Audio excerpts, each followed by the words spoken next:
Earlier this week, Arab leaders endorsed an alternative Gaza reconstruction plan put forth by Egypt in response to President Trump's proposal last month for the war-torn area. But both the U.S. and Israel have rejected the proposal, saying it fails to address realities in Gaza. So what are the areas of contention over Gaza's future, and what is the most likely outcome? Now, with me in studio to discuss this, Professor Eugene Kontorovich, who is the director of the Center for Middle East and International Law at George Mason University, Scalia School of Law. He is also a senior fellow at the Heritage Foundation. Professor, welcome to Washington Watch. Good to see you. Great to be with you, Tony. So you actually wrote about this topic this week in a piece published in the Wall Street Journal. You say President Trump's plan is solid. Absolutely. So many people have criticized it from the perspective of international law because part of the plan involves resettling the current population of Gaza. And what people need to understand is that the people in Gaza now, the Arabs in Gaza, are actually being held prisoner there. They're not allowed to leave. They're not allowed to leave by Hamas on the inside and Egypt on the outside. The entire area is one big human shield for Hamas. Isn't that against international law? Absolutely. First of all, Hamas is coercing people to stay, and Egypt has an obligation under refugee law to take people who are fleeing. The problem is President Biden treated Why? I mean, the question is, given the fact that Egypt is a large recipient, second largest recipient of foreign aid for from the United States, why were they not leaned on? Exactly, because President Biden treated the border of Gaza and Egypt like he should have treated the U.S. southern border. Nobody can go through. And the U.S. southern border, like he should have treated the Gazan border, guys seek refuge. Because they see, for the Biden administration and the Obama administration, a Palestinian state is not just a policy idea, it's almost like an ideology, a mission. And they don't want anything that could undermine a Palestinian state, even if they have to keep the Palestinians prisoner to do it. So let me make sure I'm clear on what you're saying, Eugene, that this could unravel the entire two-state propaganda that we've been hearing since 1947, that it, in fact, is not workable. It's not going to happen. Absolutely, and that's why they're not being allowed to leave. In surveys before the war, something like 40% of people in Gaza said they want to leave. Right now, it's going to be much more. But of course, that removes one of the big impetuses for forcing Israel to allow the creation of a Palestinian state. And that's why the world is created basically a North Korea in Gaza, an Iron Curtain. And President Trump is saying, I'm going to lift the Iron Curtain. I'm going to let people in Gaza go. That is a victory for international law. That is a humanitarian policy. What are the next steps? So the next step, I think we already touched on. People in Gaza are not leaving because, first of all, Hamas keeps them inside. So Israel has to be completely allowed to defeat Hamas, has to destroy every aspect of Hamas power so they can't coerce their own people, so that they can't threaten Israel. Egypt gets $3 billion a year from the United States, which is a huge thing for them, big part of their military economy. Why are they pointing their tanks at the fence to shoot Gazans who would want to leave, who would want to escape? Those tanks are being paid for by U.S. dollars. We should not be paying them to keep Gazans imprisoned. We should tell them they have, that this $3 billion is going to disappear if they don't let the people in Gaza leave. Professor, is there another side of this for just a moment? Let me ask you, and I've spent a little bit of time in Egypt. I've met with El-Sisi, President El-Sisi. I would say he has a very fragile government. It is one of the most chaotic places I've ever visited. Is this not an admission that they don't want the problems that have been created by Hamas in the radicalization of the Gazans? Yeah, and I think it certainly is, and I think it teaches us something so much about this two-state solution that every supposed Middle East expert said was the solution. No Arab country wants to admit the people of Gaza as refugees in any number. Right? But yet Israel was supposed to allow the creation of a country, sandwiching Israel from both sides with 8 miles in between, which no Arab state would allow. But nobody is suggesting that they have to stay in Egypt. They probably don't want to stay in Egypt.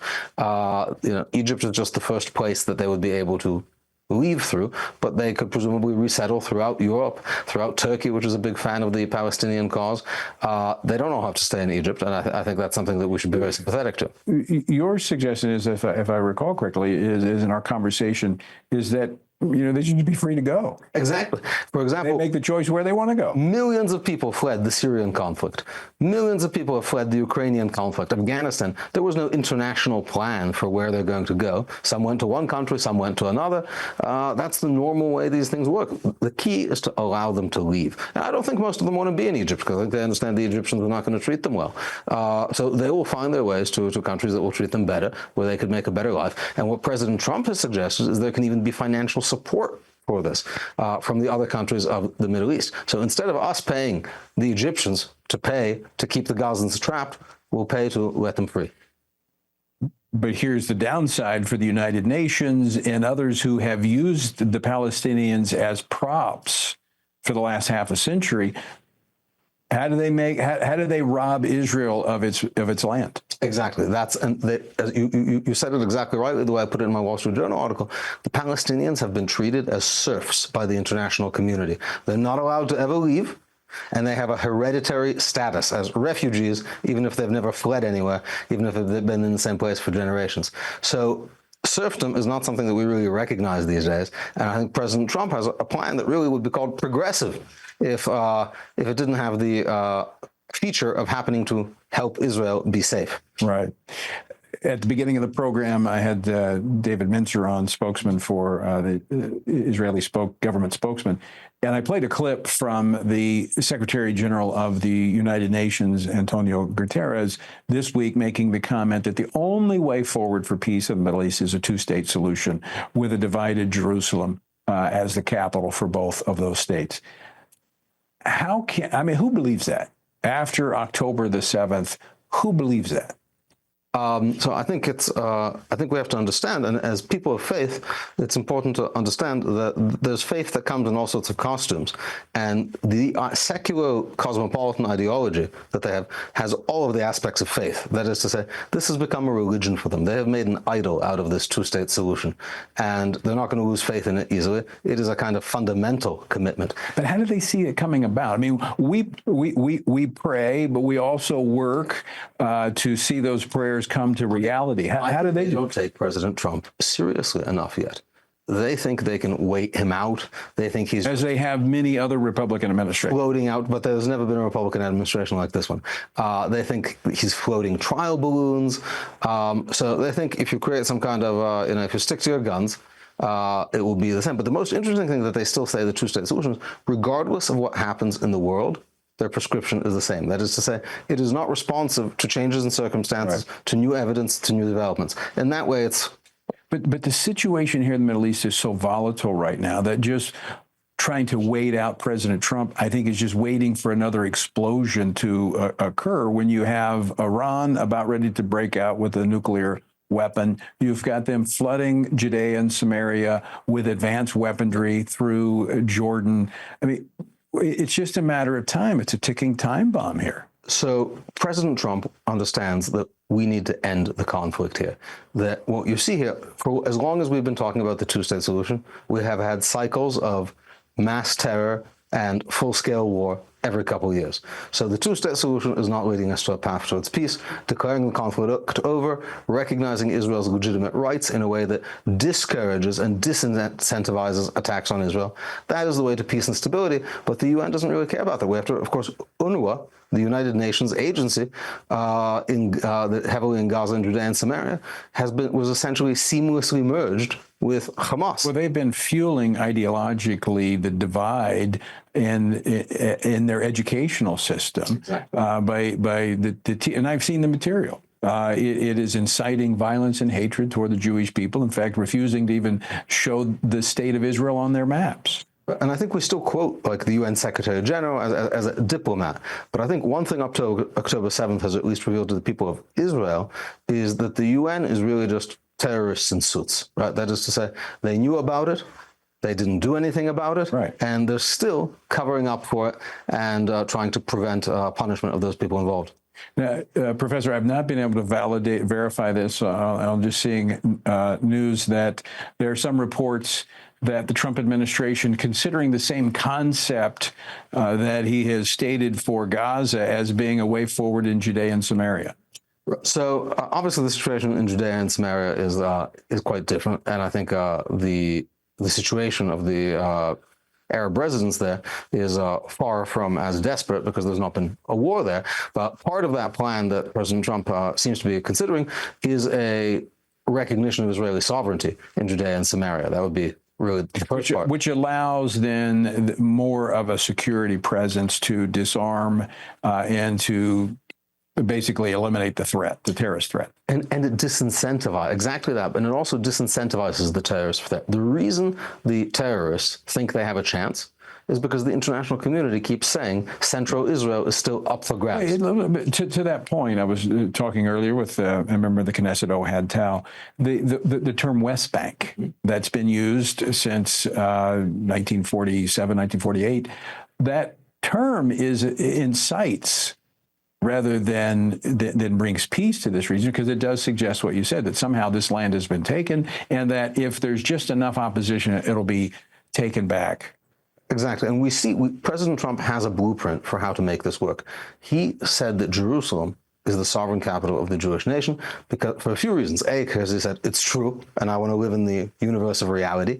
B, pretending it's not true only encourages the Arabs to have unrealistic demands and unrealistic expectations about the future of Jerusalem. Take it off the table.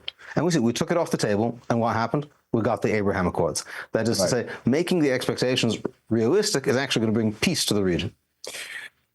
Also, when you look at the situation in Judea and Samaria, how do you see where you have the Arab communities, and there are clearly, as we talked about, Iran smuggling in weapons to basically support terrorist activity there. The declaration of sovereignty over that area, would that not also be a major setback to Iran? It would mean Iran has, as a result of the wars it started on October 7th, lost basically all of its pieces on the board. I mean, isn't that one of the most important things when it comes to the Middle East is power and land? Absolutely. And of course, from a biblical standpoint, the covenant with Abraham dealt with people, land, and a promise. And by recognizing that this is in fact the land of the Jewish people historically, biblically, that I would think would be a major disincentive to terrorists to undertake things like what happened on October the 7th. Absolutely. It would have the advantage of both strengthening Israel in a security perspective, but also strengthening it morally. There's a reason that the places where the Jewish presence is most criticized are those places that are most fundamental to Jewish biblical identity. Almost everything. Jerusalem, Hebron, Nablus, Shem, these are the central places, because they understand that if you can make the Jews concede the places that are fundamental. That's their identity. That's the identity of the Jewish people. And after that, Tel Aviv becomes very hard to maintain if it's not really just an auxiliary to the claim on Jerusalem. Right, right. Fascinating times. Appreciate your insight and clarity on these issues, and look forward to talking to you further. Absolutely.